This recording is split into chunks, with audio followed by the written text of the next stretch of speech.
কতক্ষণ ধরে আমরা বসে আছি? আচ্ছা, কি দিয়ে চা করে দেবো? কালো জিরা দিয়ে? ঘরে একটু চা পাতা নেই। চা করতে চা পাতা কেন লাগবে? আম পাতা দিয়ে করা যায় না?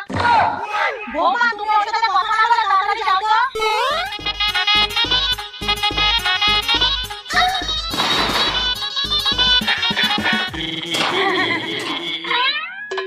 ও, খাচ্ছো? কেন, কি হয়েছে? না, খেয়ে নাও, পরে আসছি। এরা খেতে বসার সময় পায় না। বাবা, কি রোদ!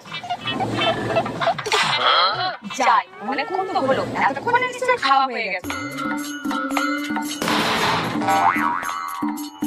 বলো,